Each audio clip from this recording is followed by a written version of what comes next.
కూడా కొండంతో ఎలుకను పెట్టేటప్పుడు చిదంబరం గారు నన్ను ఎలుకను కూడా పట్టలేకపోయినారండి. ఆయన గురుగారు అన్నట్టు ఆయన వచ్చి మేము కంక్లూజన్కి వచ్చాము, రాష్ట్రంలో నార్మల్సీ రెస్టోర్ అవ్వాలి, దానికి అన్ని వర్గాలు ఈ రోజున 8 రాజకీయ పార్టీల చేతుల్లోనే లేదండి ఉద్యమం. అక్కడ కానీ ఇక్కడ కానీ విద్యార్థులు చాలా పవర్ఫుల్ గా ఉన్నారండి. ఉద్యమాన్ని తారాస్థాయికి తీసుకెళ్తుంది విద్యార్థి జేఏసీ అండి. నిన్న అఖిలపక్ష సమావేశంలో జరిగినటువంటి చర్చలు తీసుకున్నటువంటి నిర్ణయం రాష్ట్ర రాజకీయాల్లో ఉన్నటువంటి ఆ వేడిని చల్లార్చే ప్రభావం ఉండదంటారా? ఇప్పుడు ఎవరికి వాళ్ళు, ఇప్పుడు మేమున్నాం ఒక తెలుగుదేశం రాజకీయ లబ్ధి కోసమే, టీఆర్పీ ఉన్నా కూడా కాంగ్రెస్ ఉన్నా కూడా ఈ రాజకీయ లబ్ధి కోసమే ఈ తెలంగాణ ఇష్యూని ఇంత ప్రభావితం చేసిన కాంగ్రెస్ పార్టీ ఈ రోజున దోషిగా నిలబడిందండి. నిన్న చర్చల్లో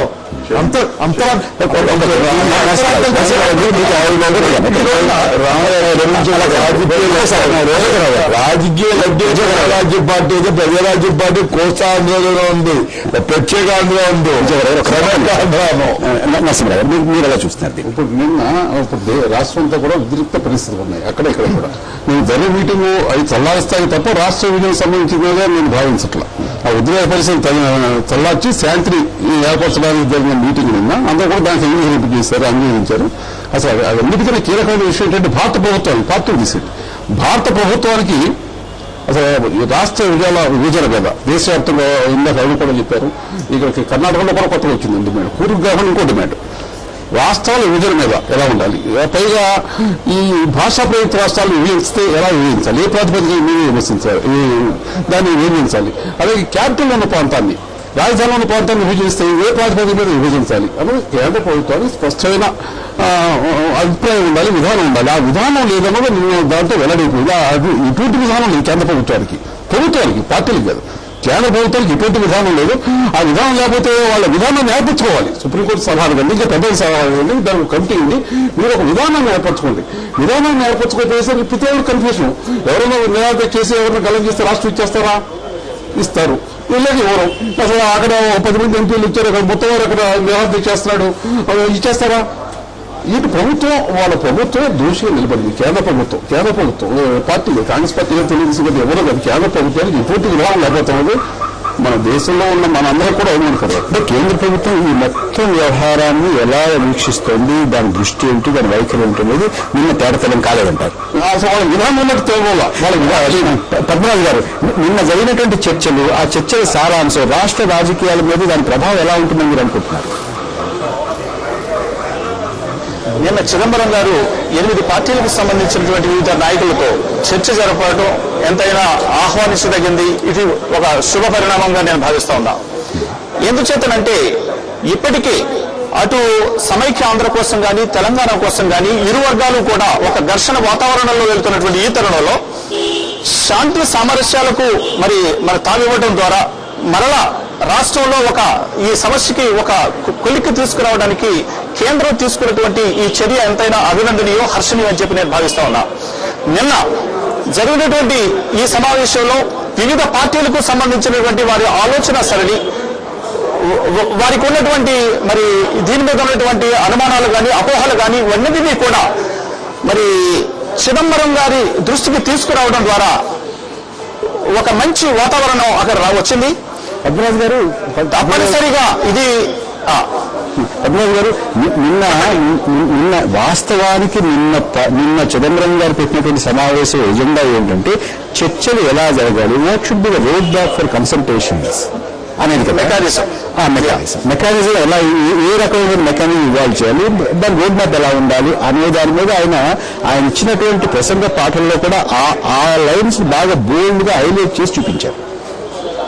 అయితే నిన్న ఏ రాజకీయ పార్టీ కూడా చర్చలు ఎలా జరిగితే బాగుంటుంది అనే దాని మీద ఏ రకమైన నిర్మాణాత్మకమైన సూచనలు చేయలేదు. ఎంత మీరు వదిలేస్తుంది ఎలాగోలాగా చేయండి, ఏదో ఒక మెకానిజం పెట్టండి అని బాల్ మళ్ళీ వారి కోర్టులో పెట్టారు కానీ మీరు ఏమి తీసుకోలేదు. అవునండి. నిన్న చిదంబరం గారు నిన్న ఆ సమావేశానికి ముందు ఆయన ఇచ్చినటువంటి ఉపన్యాసంలో కూడా ఖచ్చితంగా చెప్పారు, we have to evolve A mechanism, you have to formulate A road map అని చెప్పి ఖచ్చితంగా వాళ్ళు క్లియర్ కట్ గా చెప్పారు.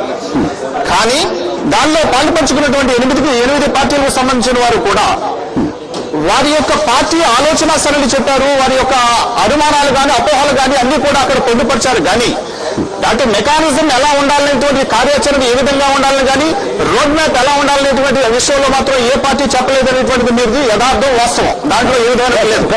కానీ ఇటువంటి పరిస్థితుల్లో కేంద్రమే దీనికి ఒక ప్రత్యేకమైనటువంటి మెకానిజాన్ని తీసుకోవాలి.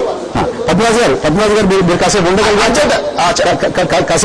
చర్చగా ఉండగలగా చదివిస్తుందా? పర్వాలేదా? కాసేపు ఉండగలరా? కొంచెం చలిగానే ఉంది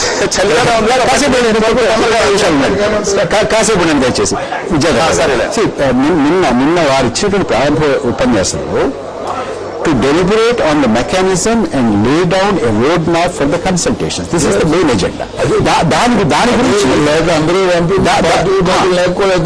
దాని గురించి రాజకీయ పక్షాలందరూ ఇలాంటి మెకానిజం మీరు పెట్టండి, ఇలాంటి కన్సల్టేషన్ చేయండి, వీళ్ళు ఇలాంటి వాళ్ళని పిలవండి, ఇలాంటి వాళ్ళతో మాట్లాడండి అని ఎక్కడ చెప్పలేదు.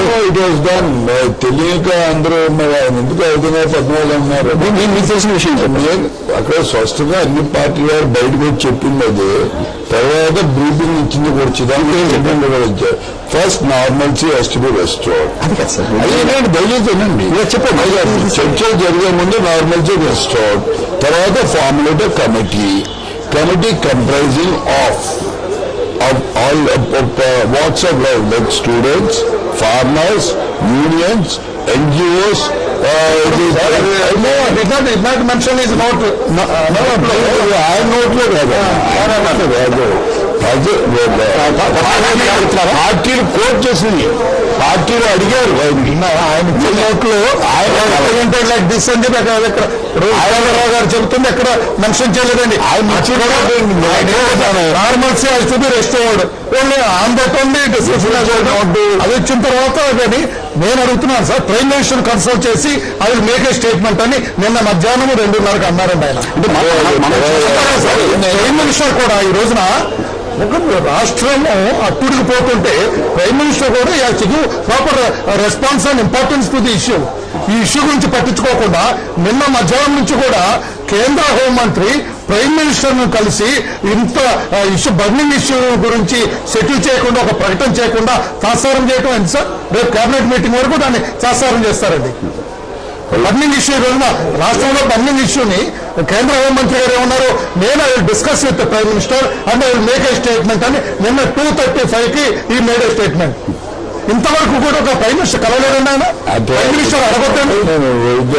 మిస్కోటింగ్ facts first as soon as సమావేశం గ్యాదర్ అవ్వగానే చిదంబరం యూజ్డ్ నోట్ లెటర్ వచ్చేసి నేను చెప్పానండి. దచ్చడంటే నేను చూసా లెటర్ మా ఇచ్చి మీ ఎన్టీ కొన్ని జీవాలు లెటర్ పెట్టుకున్నారు చూపించారు సార్. నేను చెప్పాను ఢిల్లీలోనే ఒకటే వచ్చింది సార్. అది ఇవ్వకుండా మాట్లాడిపోతే అది సీక్వెన్స్ ఆఫ్ ఏరియన్స్ పుట్టించిన కరెక్ట్ పర్స్పెక్టివ్. ఏంటంటే time has come when politicians have to rise above the interests of the state. ఈయన ఒకరి మీద ఆరోపణలు చేసుకుంటూ ఇది కొనసాగించుకుంటూ వెళ్తే సమస్య రెచ్చగొట్టు అవుతుంది. కానీ ఎవరో తప్పుదారి తప్పారని అంటాం అది. ఎవరో ఒకళ్ళు మనం శాంతించి వాతావరణం తిరిగి శాంతియుత వాతావరణానికి చర్చకు అనుగుణ పరిస్థితులు కలగజేసే విధంగా తీసుకుపోతే రాష్ట్రం పోతుంది, విద్యార్థులు ఎక్కడికి పోతుంది. నిన్న జరిగింది ఏంటంటే చిటామణి పార్టీ మీటింగ్ అవ్వగానే 7వ తారీఖు నుంచి జరిగిన ఈవెంట్స్ కోట్ చేస్తూ ముందు ఒక స్టేట్మెంట్ రిలీజ్ చేసి అందరికీ డిస్ట్రిబ్యూట్ చేశాడు. తను 9వ తారీఖు అది స్టేట్మెంట్ గురించి మాట్లాడుతున్నాను. నరసింహరావు గారు ఇది ఆయన చెప్పింది, విజయరావు గారు చెప్పారు. ఆయన చెప్పింది చాలా క్లియర్గా అక్కడ జరిగిన సారాంశం చెప్పారు. దీని ప్రభావం ఏంటి రాష్ట్ర రాజకీయాలు? ఇప్పుడు అక్కడ కమిటీ వేయాలన్నారు. కమిటీ మన ఆయన కూడా కన్సల్టేషన్స్ అన్నారు. అది కమిటీ ఏజెంట్ ఏంటి? అసలు ముందు యూజెన్స్ వాళ్ళకి మీరు డేటా కావాలా, యూజెన్స్ వల్ల ఉంటాకి డేటా కావాలా? దీనికి కమిటీ పోతే ఏం కోరుతుంది, కమిటీ అర్థం ద్వారా ఏం కోరుతుంది, కమిటీ ఏమన్నా దాని గురించి కూడా ఈ మాట మీరు వినాలి. పద్మరాజు గారు నిన్న మొత్తం సమావేశం అంతా అయిపోయిన తర్వాత చిదంబరం గారు పత్రికల వారితో మాట్లాడడానికి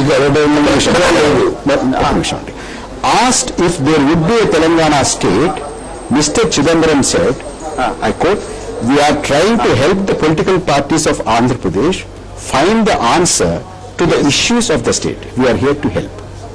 అంతేగాని ఇది మళ్ళీ అసలు ఇది ఏం చేయాలి అందరూ చెప్పినటువంటి దానికి చిదంబరం గారు చెప్పినటువంటి దానికి చాలా తేడా డిఫరెన్స్ ఉన్నది. అంటే ఎజెండా ఆయన చూసేటటువంటి ఎజెండా రాజకీయ పక్షాలను చూసినటువంటి ఎజెండాకి 10 రోజులుగా మీకు తేడా కనపట్టలేదా?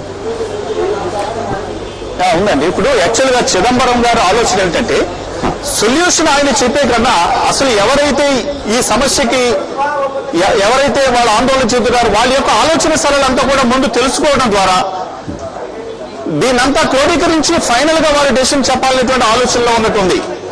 దీనికి ముందు ఈ పార్టీలకు సంబంధించిన నాయకులందరితో కూడా ఆయన అప్పీల్ చేసింది ఏమిటంటే రాష్ట్రంలో ఇప్పుడున్నటువంటి ఉద్రిక్త పరిస్థితిని శాంతియుతంగా సామరస్యంగా ప్రస్తుతానికి రాష్ట్రం శాంతి సామరస్యాలతో ఉన్న తరువాత దీన్ని ఏ విధంగా ఏ మెకానిజం ద్వారా ఏ కార్యక్రమం ద్వారా దీనికి ఒక చక్కని రూపకల్పన చేయడం ద్వారా దీనికి ఒక సొల్యూషన్ తీసుకురావాలనేటువంటి ఆలోచనతో ఉన్నట్టుగా నిన్న ఆయన చెప్పినటువంటి వస్తుంది.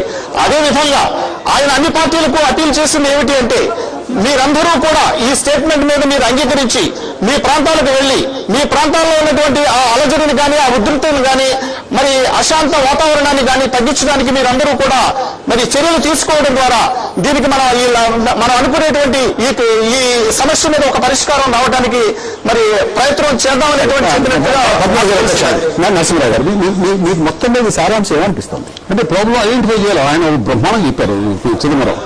ప్రాబ్లం అంటే మీరు తెలుసుకోండి, వాళ్ళ ప్రాబ్లం ఉందా లేదా ఆ విషయం మీరు తెలుసుకుని మీరు నిర్ణయం చెప్పారు తప్ప వారు ఒక ప్రాబ్లం ఐడెంటిఫై చేసి ప్రాబ్లం పంపిన లెటర్ ఉంటే మీకు మీ దగ్గర ముందు ఆ లెటర్లో చదివిన అదే ఆయన ముందే రిలీజ్ చేసిన లెటర్ అందరికీ రిలీజ్ చేసిన నోట్లో ఉంది. తర్వాత ఆయన ప్రెస్ కాన్ఫరెన్స్ కూడా అదే బేస్ చేసుకుని చెప్పారు. ఎక్కడ అసలు ఇష్యూ గురించి కానీ ఎజెండా గురించి కానీ ఏం మాట్లాడు to prepare A road map to solve the situation in Andhra Pradesh. Telangana problem ఉన్నారు.